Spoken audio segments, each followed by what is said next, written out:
Barunba is a weirdly big step for the PC Engine, because this is the first time that Namco has published an original game for the platform. Barunba exists specifically for the PC Engine.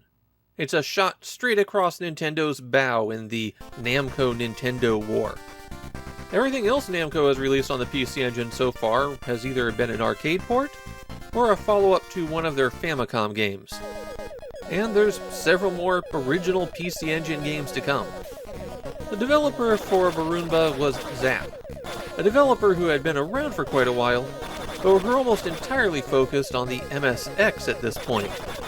In fact, a few months after Barunba for the PC Engine came out, Zap released their final MSX game, a port of Barunba. Almost none of Zap's games were released outside of Japan, which means that the most popular title that they have is probably Twinkle Tail for the Mega Drive, and it's a case of being more well known for being incredibly rare and expensive than the quality of the game. Barunba is a shoot-'em-up, and I think it has the single most complicated control scheme of any shoot-'em-up on the PC Engine. Button 2 fires your main gun, and it will fire as fast as it's able to. You absolutely should not turn on the auto-fire for this game. Button 1 and the run button rotate your ship's guns. So on the positive side of things, unlike some games that we've seen on the PC Engine, you're not restricted to rotating in one direction.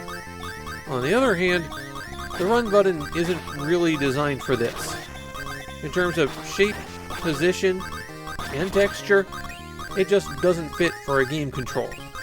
And then to top it off, the select button rotates through your weapons. Now you might have noticed that this is all of the buttons on the controller. So how do you pause the game? Well, you have to hit run and select at the same time. Of course, in other PC Engine games, that triggers a soft reset.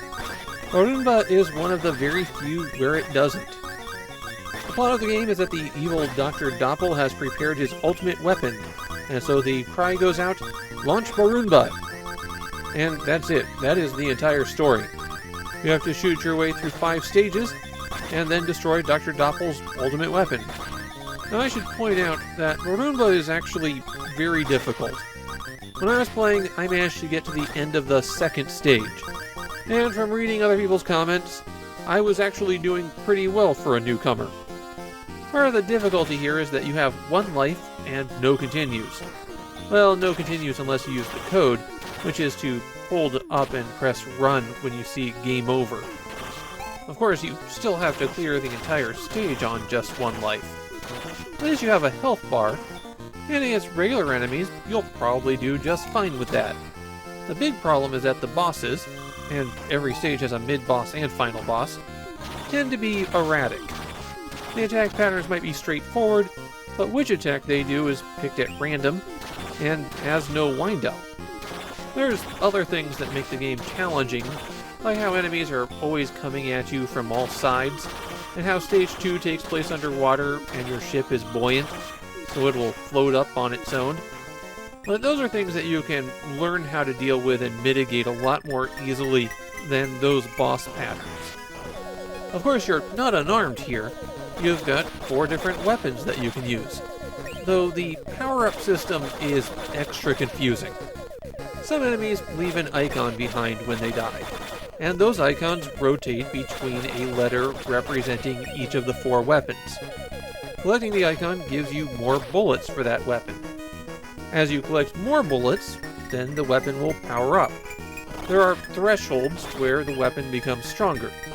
Don't ask me to tell you what those thresholds are, because the game doesn't tell you. The game also doesn't give you a count of how many bullets you have. The best you get is a color indicator.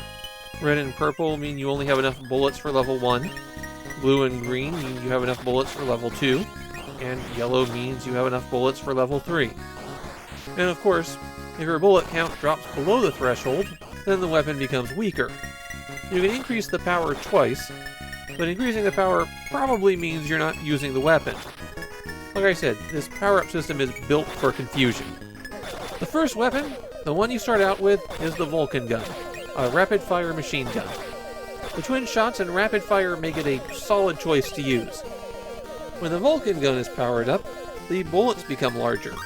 And honestly, that doesn't make a really big difference. But a step up is the laser. Also a rapid-fire shot, also a set of 2 beams. It has a slower rate of fire than the Vulcan, but the shots penetrate enemies, and that makes it more useful. Also, when it powers up, it becomes a spread shot.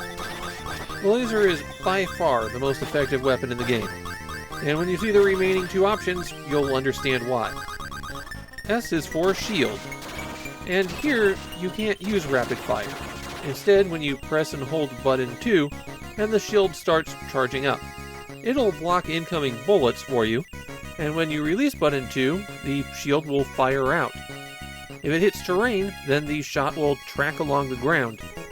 Powering up the shield allows you to charge it further, and that means you're taking even fewer shots.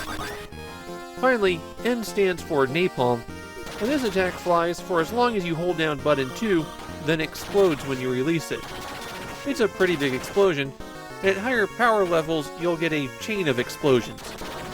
The shield and napalm weapons share a problem. The rate of fire is extremely slow. Every enemy in Barunba, except for the cheap little guys at the very start of the game, takes 3 or 4 hits to destroy. By the time you can fire napalm or shield 4 times, the enemy is off the screen. They are disastrously bad weapons. Though I did find a use for napalm, since its large area pretty much guarantees striking the boss's weak points.